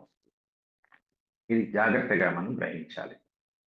కన్యక గర్భవతి అయి కుమారుని కని ఆయనకు ఇమ్మానుయేలు అనే పేరు పెట్టడాన్ని ఇక్కడ మనం చూస్తూ ఉన్నాం. దేవుడు మానవుని సృజించిన విధానాన్ని మనము జాగ్రత్తగా పరిశీలన చేసినట్లయితే 3 విధాలుగా ఆయన మనిషిని సృష్టించాడు. ఒకటి, ఆదాము స్త్రీ సహాయం లేకుండా సృజించాడు. రెండవది, హవ్వను పురుషునితో సంబంధం లేకుండా, లేక పురుషుడు లేకుండా హవ్వను సృష్టించాడు. ఆ తర్వాత క్రీస్తును పురుషుడు లేకుండా కన్య మరియ గర్భం ద్వారా ఆయన సృష్టించాడు. అంటే ఈ 3 విధాలుగా, అంటే స్త్రీ గర్భం నుండి జన్మించకుండా ఆదామును సృజించారు, అలాగే పురుషుడు లేకుండా హవ్వను సృజించారు, అలాగే పురుషుడు లేకుండా ఆయన క్రీస్తు ప్రభువును సృజించినట్లుగా, లేక ఈ లోకంలోనికి ఆయనను పంపినట్లుగా, జన్మింపజేసినట్లుగా మనము ఈ వచనాల్లో చూడగలం. కాబట్టి కన్యక గర్భవతి అయి కుమారుని కంటుంది అనే యెషయా యొక్క ప్రవచనాన్ని ఆయన తెలియచేయుటకు యెషయా ముందుగానే ప్రవచించినట్లుగా మనం చూడగలం. అలాగే మరొక ప్రవచనాన్ని కూడా మనం చూసినట్లయితే యెషయా గ్రంథము 4వ అధ్యాయంలో ఈ ప్రవచనం కనపడుతుంది. యెషయా గ్రంథము 4వ అధ్యాయము 2వ వచనాన్ని మనం చదువుకుందాం. ఆ దినమున యెహోవా చిగురు మహిమయు భూషణమునగును, ఇశ్రాయేలులో తప్పించుకున్న వారికి భూమి పంట అతిశయాస్పదముగాను శుభలక్షణముగాను ఉండను. ఇక్కడ ఆ దినమున యెహోవా చిగురు అన్నాడు. అంటే చిగురు అనే పేరు బైబిల్ గ్రంథంలో ఎవరికి పెట్టబడింది అంటే ప్రభు అయిన యేసుక్రీస్తు వారికి. ఆయన చిగురు అయి ఉన్నాడు. జకర్యా గ్రంథము 6వ అధ్యాయము 12వ వచనాన్ని మనం చదువుకున్నట్లయితే, జకర్యా గ్రంథము 6వ అధ్యాయము 12వ వచనంలో ఈ మాట లేక ఈ పేరు మరలా జకర్యా మనకు తెలియజేస్తూ ఉంటాడు. అతనితో ఇట్లను, సైన్యములకు అధిపతికి యెహోవా సెలవిచ్చినదేమనగా, చిగురు అను ఒకడు కలడు, అతడు తన స్థలంలో నుండి చిగుర్చును, అతడు యెహోవా ఆలయమును కట్టును, అతడే యెహోవా ఆలయమును కట్టును, అతడు ఘనత వహించుకుని సింహాసనాసీనుడై ఏలును అన్నాడు. అంటే ఇక్కడ కూడా జకర్యా గారు ఎవరిని గురించి మాట్లాడుతున్నారు అంటే చిగురు. కనుక యేసుక్రీస్తు వారికి ప్రవక్తలు అనేక పేర్లు పెట్టారు. ఆ పేరులో ఒకటి ఏంటంటే చిగురు. అంటే యేసుక్రీస్తు వారు చిగురు అనే పేరుతో ఆయన జన్మిస్తాడు అని బైబిల్ ముందుగానే ప్రవచనము ద్వారా మనకు తెలియజేసింది. అలాగే మనము ఇంకొక వచనాన్ని కూడా చదువుకున్నట్లయితే సమూయేలు గ్రంథము 7వ అధ్యాయము 12వ వచనం కూడా మనకి ఈ విషయాన్ని తెలియజేస్తుంది. సమూయేలు గ్రంథము రెండవ సమూయేలు గ్రంథము 7వ అధ్యాయము 12వ వచనము మనం చదువుకున్నట్లయితే 7వ అధ్యాయం 12వ వచనంలో, నీ దినములు సంపూర్ణములగునప్పుడు నీవు నీ పితరులతో కూడా నిద్రించిన తరువాత నీ గర్భంలో నుండి వచ్చిన నీ సంతతిని హెచ్చించి రాజ్యమును అతనికి స్థిరపరిచెదను. అతడు నా నామ ఘనత కొరకు ఒక మందిరమును కట్టించును. అతని రాజ్య సింహాసనమును నేను నిత్యముగా స్థిరపరచెదను. ఈ ప్రవచనంలో ఉన్న వ్యక్తి సొలొమోను కాదు, కానీ ప్రభు అయిన యేసుక్రీస్తు వారు. కనుక జకరియా చెప్పినట్లుగా అతడు సింహాసనాసీనుడై అని చెప్పినట్లుగా ఆ చిగురు సింహాసనాసీనుడిగా సింహాసనం మీద కూర్చుండి రాజ్య పరిపాలన చేస్తాడు అని జకరియా ప్రవచించక ముందే సమూయేలు ద్వారా దేవుడు ఆయనకు బయలుపరుస్తున్న విషయం, అంటే దావీదుకు బయలుపరుస్తున్న విషయం ఏమిటంటే, నీ దినములు సంపూర్ణములగున్నప్పుడు నీవు పితరులతో కూడా నిద్రించిన తరువాత నీ గర్భంలో నుండి వచ్చిన నీ సంతతిని హెచ్చించి రాజ్యమును అతనికి స్థిరపరిచెదను. అతడు నా నామ ఘనత కొరకు ఒక మందిరమును కట్టించును. అతని రాజ్య సింహాసనమును నేను నిత్యముగా స్థిరపరిచెదను. ఇక్కడ 12వ వచనంలో రాజ్యమును అతనికి స్థిరపరిచెదను అని చెప్తూ 13వ వచనంలో నేను నిత్యముగా స్థిరపరిచెదను అని చెప్పిన మాటలు సొలొమోను గురించి కాదు. ఎందుకంటే సొలొమోను తర్వాత ఆ రాజ్యము 2 ముక్కలుగా విడిపోతుంది.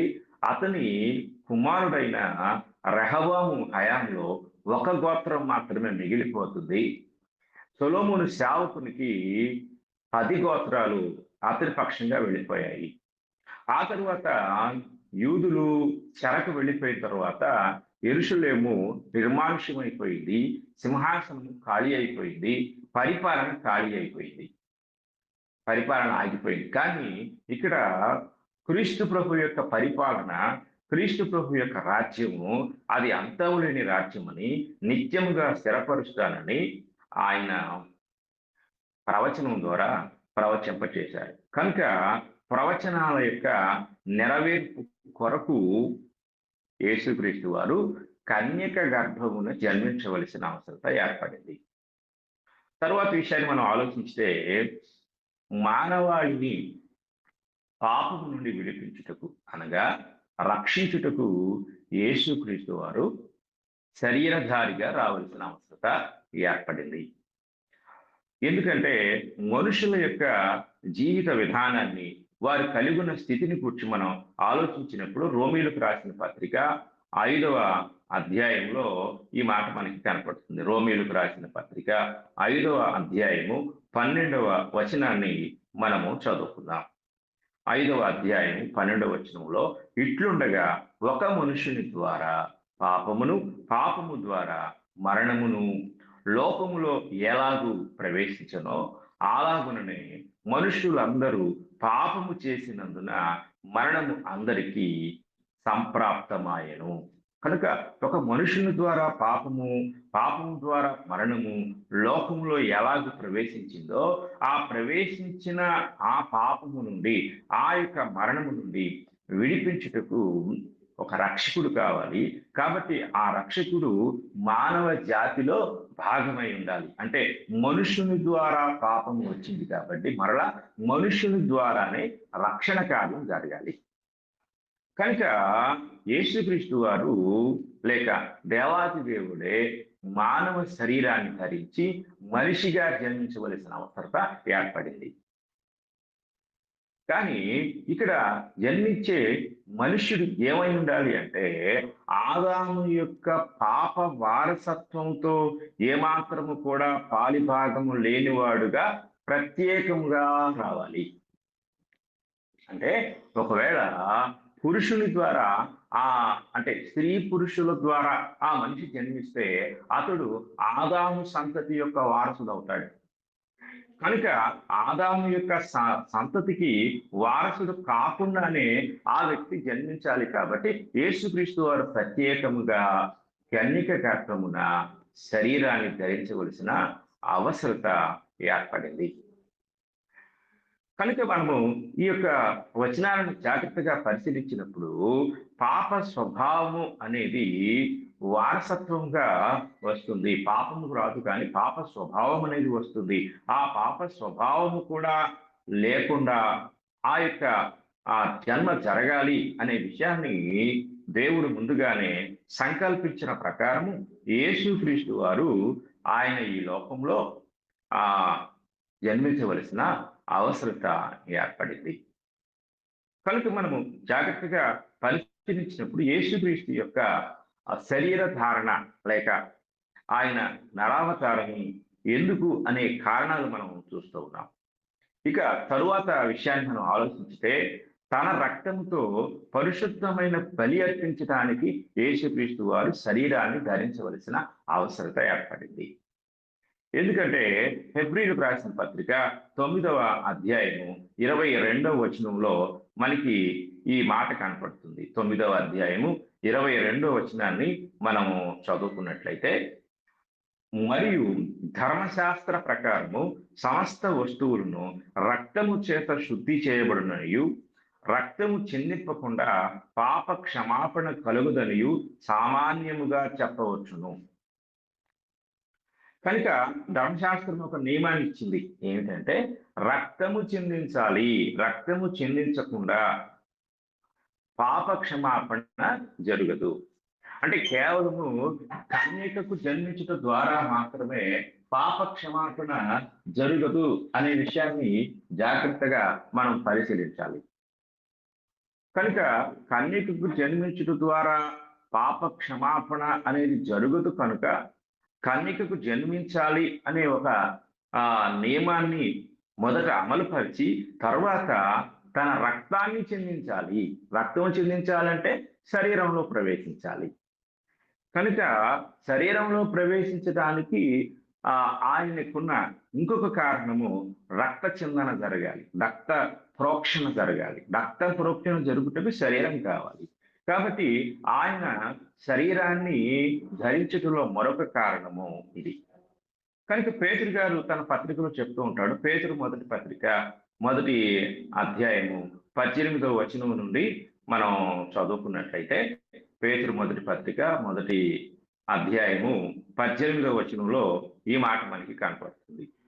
పితృపారంపర్యమైన మీ వ్యర్థ ప్రవర్తనను విడిచిపెట్టినట్లుగా వెండి బంగారముల వంటి క్షయ వస్తువుల చేత మీరు విమోచింపబడలేదు గాని అమూల్యమైన రక్తము చేత, అనగా నిర్దోషమును నిష్కళంకమునకు గొర్రెపిల్ల వంటి క్రీస్తు రక్తము చేత విమోచింపబడితరని మీరు ఎరుగుదురు కదా.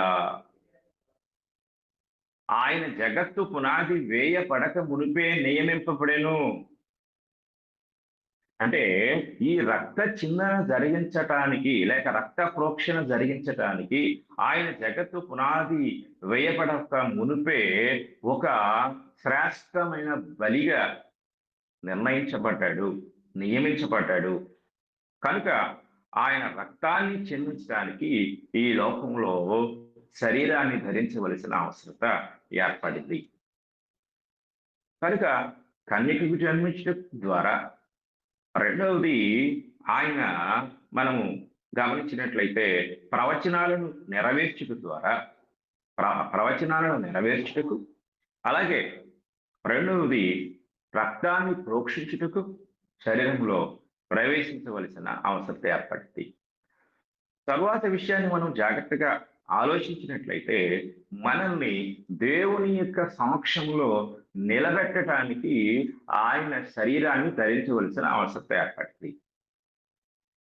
మనల్ని ఆయన ఏ విధంగా శరీరములో దేవుని ఎదుట నిలబెడతాడు, దేవుని సమక్షంలో మనల్ని నిలబెడతాడు అంటే ఆయన మధ్యవర్తిగా వచ్చి, చూడండి 1 తిమోతి పత్రిక 2వ అధ్యాయము 5వ వచనాన్ని మనం గమనించినట్లయితే అక్కడ పౌలు గారు తెలియజేస్తూ ఉంటాడు. 1 తిమోతి పత్రిక 2వ అధ్యాయము 5వ వచనం, దేవుడు ఒక్కడే, దేవునికిని నరులకును మధ్యవర్తియు ఒక్కడే, ఆయన క్రీస్తు యేసును నరుడు.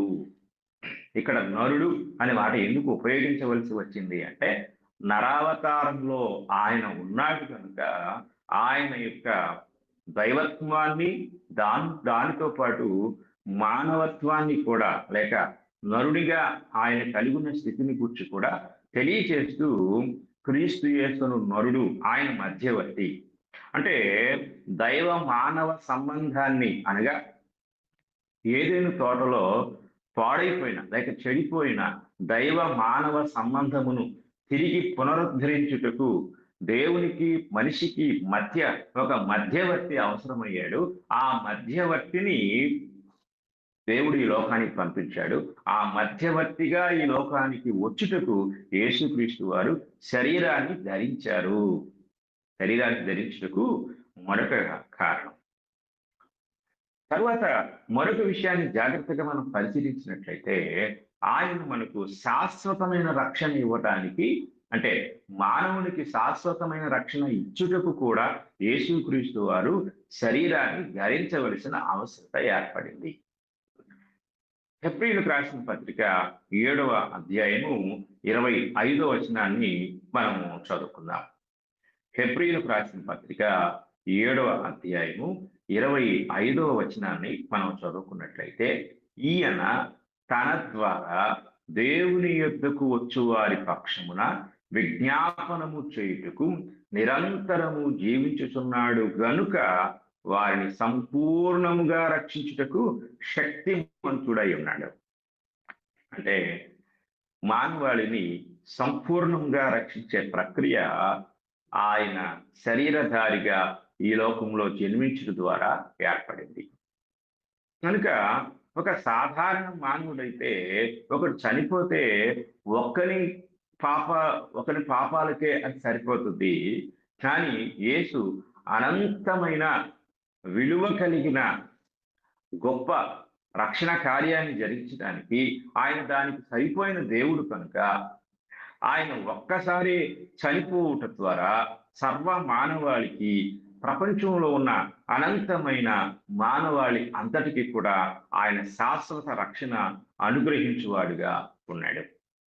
హెబ్రీ పత్రిక 10వ అధ్యాయం 10వ వచనం నుండి మనం చదువుకున్నట్లయితే అక్కడ ఈ మాటలు మనకి కనపడుతూ ఉంటాయి. 10వ అధ్యాయం 10వ వచనం నుండి, యేసుక్రీస్తు యొక్క శరీరము ఒక్కసారియే అర్పింపబడుట చేత ఆ చిత్తమును బట్టి మనము పరిశుద్ధపరచబడి ఉన్నాము.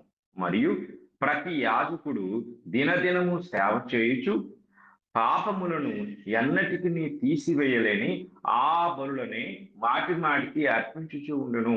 ఈయన అయితే పాపుల నిమిత్తమై సదాకాలము నిలుచు ఒక్క బలిని అర్పించి అప్పటి నుండి తన శత్రువులు తన పాదములకు పాదపీఠముగా చేయబడు వరకు కనిపెట్టుచు దేవుని కుడి పార్శ్వమున ఆసీనుడాయను.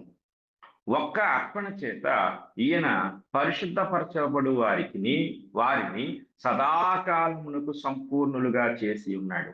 ఒక్క అర్పణ చేత అంటే పాత నిబంధనలో అనేక అర్పణలు అర్పించబడ్డాయి, కానీ ఎవరు కూడా సంపూర్ణమైన రక్షణ పొందలేకపోయారు. ఎవరు కూడా సంపూర్ణమైన రక్షణ అనుభవాన్ని పొందలేకపోయారు. కానీ ఈ అనేక బలులు నిష్ప్రయోజనమైనప్పటికీ కూడా ఆయన సదాకాలమును నిలుచు ఒక్క బలిని అర్పించాడు. ఆ ఒక్క బలి ద్వారా ఆయన సదాకాలమునకు సంపూర్ణులుగా చేసి ఉన్నాడు. కనుక ఈ బలులన్నీ కూడా నిష్ప్రయోజనమైపోయాయి. కానీ ఒక్క క్రీస్తు బలి ద్వారా సదాకాలమునకు నిలుచు రక్షణ, సంపూర్ణులుగా చేసే రక్షణ దేవుడు క్రీస్తునందు అనుగ్రహించాడు. కనుక కన్యకకు జన్మించవలసిన అవసరత, శరీరాన్ని ధరించవలసిన అవసరత ఏర్పడింది. కనుక కన్యకకు జన్మించకపోతే, యేసుక్రీస్తు ప్రభు వారి శరీరాన్ని ధరించకపోతే, టోటల్గా రక్తము అనేది చిందించబడకపోతే, ఆ రక్తము పాపరహితమైన రక్తము కాకపోతే మానవాళికి రక్షణ లేదు, శాశ్వత రక్షణ లేదు.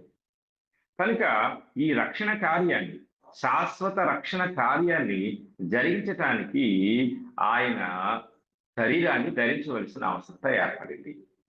అలాగే 1 కొరింథీ పత్రిక 15వ అధ్యాయము 4వ వచనాన్ని కూడా మనం చదువుకున్నట్లయితే అక్కడ ఒక మాట మనకు తెలియచేయబడుతుంది. 1 కొరింథీ పత్రిక 15వ అధ్యాయము 4వ వచనంలో కూడా మనం ఈ మాట చూడగలం. ఆయన కేఫాకును తరువాత 12 క్షమించండి, లేఖనముల ప్రకారము 3వ దినమున లేపబడెను. అంటే లేఖనముల ప్రకారము 3వ దినమున లేపబడెను. ఆయన కేఫాకును తరువాత 12 కనపడెను. అటు పిమ్మట 500కు ఎక్కువైన సహోదరులకు ఒక్క సమయమందే కనపడెను. అంటే ఆయన పునరుద్ధానము అనేది జరిగించుట ద్వారా ఆయన మానవాళికి నిరీక్షణ అనుగ్రహించి ఉన్నారు. అంటే ఆయన 3వ రోజు మరణించిన వారిలో నుంచి లేచాడు. ఇది దేవుని శక్తి ద్వారా జరిగిన కార్యము. అంటే ఇక్కడ యేసుక్రీస్తు వారు తాను చెప్పిన మాట, నేను నా ప్రాణాన్ని నేనే స్వయంగా పెడతాను, తిరిగి దాన్ని నేను తీసుకుంటాను అని తెలియజేశారు. యోహాను సువార్త 10వ అధ్యాయము 18వ వచనాన్ని మనం చదువుకున్నట్లయితే, యోహాను సువార్త 10వ అధ్యాయము 18వ వచనంలో, ఎవడును నా ప్రాణము తీసుకొనడు, నా అంతట నేనే దానిని పెట్టుచున్నాను, దాని పెట్టుటకు నాకు అధికారం కలదు, దాన్ని తిరిగి తీసుకొనుటకును నాకు అధికారము కలదు అని యేసుక్రీస్తు వారు సెలవిచ్చారు. కనుక మనం ఈ మాటలు గమనించినట్లయితే ఆయన ఈ లోకములో మన కొరకు బలి అగుటకు, రక్తము చిందించుటకు, ప్రాణము పెట్టుటకు, అలాగే ఆ యొక్క మరణములో మరొక నిరీక్షణ ఏంటంటే మానవాళికి పునరుద్ధానాన్ని వాగ్దానం చేయటం నిరీక్షణగా. కనుక ఈ పునరుద్ధాన నిరీక్షణ అనేది మానవాళికి జరుగుటకు ఏం కావాలి? క్రీస్తు కన్యకకు జన్మించాలి, అలాగే ఆయన శరీరాన్ని ధరించాలి, రక్తాన్ని ప్రోక్షించాలి, లేఖనముల ప్రకారం మరణించాలి, మరలా తిరిగి లేవాలి. ఇవన్నీ జరిగించడం ద్వారా మానవాళికి రక్షణ, నిరీక్షణ ఇవన్నీ కూడా అనుగ్రహించబడుతూ ఉన్నాయి. అంటే వీటన్నిటినీ చేయుటకు ఏమి అవసరం అంటే శరీరాన్ని ధరించుట అవసరం. అందులోనే కన్యకకు జన్మించుట అనేది అత్యంత ప్రాముఖ్యమైన విషయం అయింది. కనుక ఆయన కన్యకకు జన్మించుట అనేది జరిగింది. ఇంకొక వచనాన్ని మనం జాగ్రత్తగా గమనించినట్లయితే మనము 1 యోహాను పత్రిక 2వ అధ్యాయము 2వ వచనాన్ని మనం చదువుకుందాం. 1 యోహాను పత్రిక 2వ అధ్యాయము 2వ వచనం ఇలా తెలియజేస్తూ ఉంది, ఆయనే మన పాపములకు శాంతికరమై ఉన్నాడు. మన పాపములకు మాత్రమే కాదు, సర్వలోకమునకు శాంతికరమై ఉన్నాడు. అంటే సర్వ లోకము పాపము వలన అశాంతికి లోనైపోయింది. అశాంతికి లోనైపోయిన ఈ యొక్క లోకాన్ని మరలా ఆయన శాంతికరము చేయుటకు యేసుక్రీస్తు వారు శరీరాన్ని ధరించవలసిన అవసరత ఏర్పడినట్లుగా మనం చూడగలం. కనుక యేసుక్రీస్తు వారు ఎందుకు శరీరాన్ని ధరించారు అనే సంగతులు మనం వరుస క్రమంలో ధ్యానిస్తూ ఉన్నాం. ఇక ఎందుకు ఆయన శరీరాన్ని ధరించవలసి వచ్చినది అనే సత్యాన్ని మనం పరిశీలించినప్పుడు హెబ్రీలకు రాసిన పత్రిక 4వ అధ్యాయము 15వ వచనంలో హెబ్రీ గ్రంథకర్త మరొక విషయాన్ని మనకు తెలియజేస్తూ ఉన్నారు. 4:15 మన ప్రధాన యాజకుడు మన బలహీనతల యందు మనతో సహానుభవము లేనివాడు కాడు గాని సమస్త విషయముల్లోనూ మన వలెని శోధింపబడినను ఆయన పాపము లేనివాడుగా ఉండెను. శరీరధారిగా యేసుక్రీస్తు వారు జన్మించడం వలన జరిగిన మనకు గొప్ప కార్యం ఏమిటంటే మన వలనే ఆయన అన్ని బలహీనతలను అనుభవించాడు. మన బలహీనతలో ఆయన సహానుభవం పొందాడు. అలా పొందుట ద్వారా ఆయన శోధించబడ్డాడు. శోధించబడినను పాపము లేనివాడుగా ఉన్నాడు. అంత మాత్రమే కాదు, గనుక మనము కనికరింపబడి సమయోచితమైన సహాయము కొరకు కృప పొందునట్లు ధైర్యముతో కృపాసనమునకు చేరుదుము. కనుక మానవ శరీరాన్ని ధరించుట ద్వారా మానవ బలహీనతలను, మానవ శోధనలను ఆయన అనుభవించాడు. చాలా మంది ఇలా అంటూ ఉంటారు, నా కష్టాలు ఎవరైనా అనుభవిస్తే వారికి తెలుస్తుంది, నా యొక్క పరిస్థితులు వారికి తెలుస్తాయి అనుకుంటూ ఉంటారు. ఈ లోకంలో ఏ మానవుడు కూడా ఈ అనుభవాన్ని పొందలేడు. కానీ దేవాతి దేవుడే మానవుని యొక్క దేహములోకి ప్రవేశించుట ద్వారా, మానవుని యొక్క శరీరాన్ని ధరించుట ద్వారా మానవ జీవితంలో ఎదురయ్యే సమస్యలు, ఇబ్బందులు, బలహీనతలు, శోధనలు ఆయన స్వయంగా అనుభవించాడు. అలా స్వయంగా అనుభవించుట ద్వారా మనుషులకు ఆయన సహాయం చేయవాడుగా ఉన్నాడు. కనుక ఈ వచనాన్ని గమనిస్తే ఆయన మన యొక్క బలహీనతల్లో సహానుభవం గలవాడుగా ఉన్నాడు. కనుక మనం కనికరింపబడి, అంటే మనల్ని కనికరించుటకు ఆయన ఆ అనుభవాన్ని పొందినవాడుగా ఉన్నాడు. కనుక మనం జాగ్రత్తగా పరిశీలించినట్లయితే మన బలహీనతలను, మన శోధనలను అనుభవించుటకు కూడా ఆయన శరీరాన్ని ధరించవలసిన అవసరత ఏర్పడింది.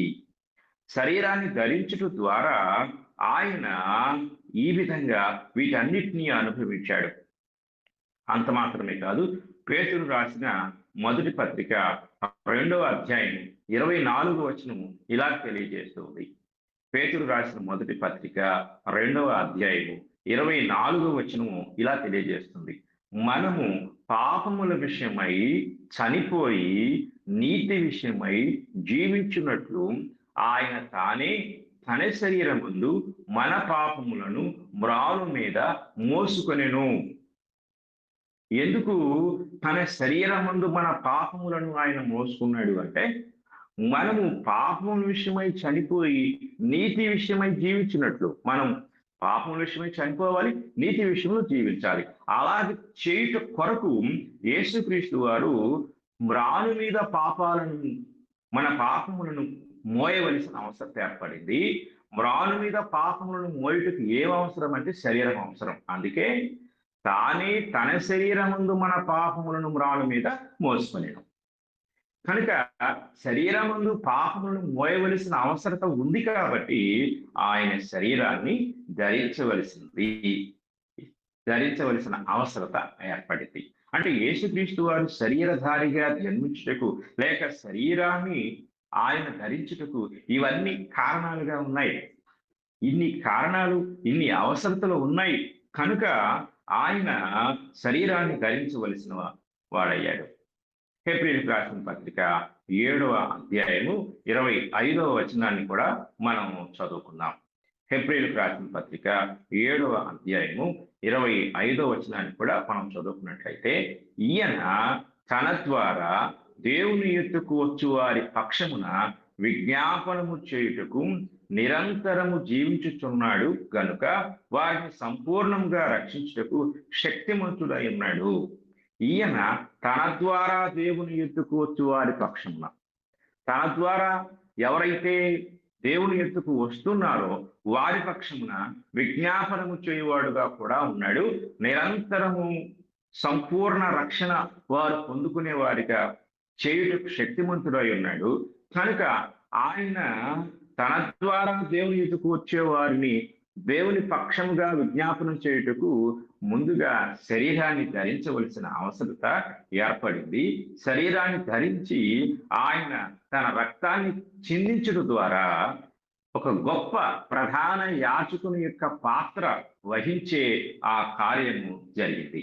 అలా జరిగించబట్టుకు ఏమవసరమైందంటే శరీరం అవసరమైంది.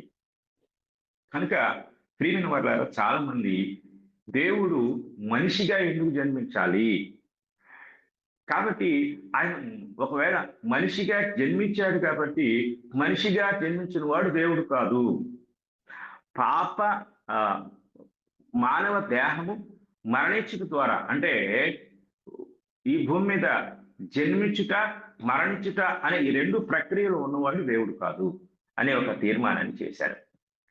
కానీ దేవుడు ఈ యొక్క కార్యం అనగా నరావతారం అనే దానిని లేక మానవ దేహంలో ప్రవేశించుట అనే దానిని జరిగించుటకు ఎందుకు ఏర్పడింది ఈ అవసరత అంటే ఎన్ని కార్యాలు ఉన్నాయి, అంటే ఎన్ని కార్యాలు ఉన్నాయి అనేది మనం జాగ్రత్తగా పరిశీలన చేసినట్లయితే ఇవన్నీ ఉన్నాయి. ఇంకా చాలా కార్యాలు ఉన్నాయి, అంటే చాలా అవసరతలు ఉన్నాయి. వాటిని మనము తదుపరి పాఠంలో మనము ధ్యానిద్దాం. కనుక ఎందుకు కన్యకకు జన్మించాలి, నరావతారం ఎందుకు జరిగించాలి అంటే ఇన్ని కారణాలు ఉన్నాయి. ఈ కారణాలన్నీ కూడా దేవుని యొక్క ప్రణాళికాబద్ధంగా జరుగుతూ ఉన్నాయి. ఇవి లేకపోతే, అంటే యేసుక్రీస్తు శరీరధారిగా జన్మించకపోతే ఇవన్నీ కూడా మనం నష్టపోతాం, ఏ మానవుడు పొందలేడు. కనుక వాటిని పొందుటకు, వాటన్నిటిని మనం అనుభవించుటకు యేసుక్రీస్తు వారు ఆయనకు చాలా క్లిష్టమైనది. ఆయన గెత్సెమనే తోటలో ఇలా ప్రార్థించాడు, తండ్రి సాధ్యమైతే ఇన్ని నా ఇంటి నుండి తొలగిపోనిమ్ము, అయినను నా ఇష్టము కాదు నీ ఇష్ట ప్రకారమే అని తండ్రికి అప్పగించుకున్నాడు. అంత భారభరితమైన ఆయన యొక్క శరీర ధారణ అనేది, అంటే మానవుడిగా జన్మించుట అనేది అంత భారభరితమైనది, శ్రమతో కూడినది అయినప్పటికీ కూడా సర్వ మానవాళికి ఈ యొక్క శరీర ధారణ ద్వారా క్రీస్తు ప్రభు యొక్క నరావతారం ద్వారా జరగవలసిన ఆ మేలులన్నీ జరిగించుటకు ఆయన మన కోసం ఈ లోకానికి మానవుడిగా జన్మించారు. కనుక ఇది మనం గ్రహించాలి. ఇంకా యేసుక్రీస్తు శరీరధారిగా జన్మించుటకు కారణాలను మనం ఇంకా ముందు నేర్చుకుంటాము. కనుక మన కోసం ప్రాణం పెట్టుటకు, మన కోసం శ్రమలు అనుభవించుటకు ఈ లోకానికి వచ్చిన ప్రభు అయిన యేసుక్రీస్తు యొక్క త్యాగాన్ని మీలో ఎవరైనా గుర్తించకపోతే, మన కొరకు దేవుడు ఎన్ని ఆలోచనలు చేసి ఈ యొక్క బలియాగాన్ని జరిగించారో, లేక క్రీస్తును శరీరధారిగా ఈ లోకానికి పంపించారో అనే సత్యాన్ని మనం వింటూ ఉన్నాము. దీన్ని పరిశీలించి ఇకనైనా మీలో రక్షణ పొందని వారు, ఈ సత్యాన్ని గ్రహించేవారు, లేక శరీరధారిగా జన్మించాడు కాబట్టి దేవుడు కాదు అనే విమర్శించేవారు ఈ సత్యాలను తెలుసుకొని ఆయన్ను దేవునిగా, సంపూర్ణ దేవునిగా, సంపూర్ణ మానవుడిగా అంగీకరించి ఆయన నామంలో అనుగ్రహించబడే ఉచితమైన రక్షణ అనుభవాన్ని పొందాలని నేను ప్రేమపూర్వకంగా తెలియజేస్తూ ఈ మాటలు ముగిస్తూ ఉన్నాను. ఇంతవరకు శ్రద్ధగా ఉన్న మీ అందరికీ నా హృదయపూర్వక వందనములు తెలియజేస్తూ ఉన్నాను. మీకు కూడా వందనాలు సార్. ముగింపు ప్రార్థన చేయండి అండి. సంధ్య ఎగ్జామ్స్ రాస్తుంది, సంధ్య గురించి. అలాగే సహోదరులు సంతోష్ గారు రావట్లేదు, ఆయనకి హెల్త్ ప్రాబ్లం ఉంది, ఆయన గారి గురించి. అలాగే తమ్ముడు పవన్ కళ్యాణ్ గురించి కూడా ప్రార్థన చేయాలని కోరుకుంటున్నామండి.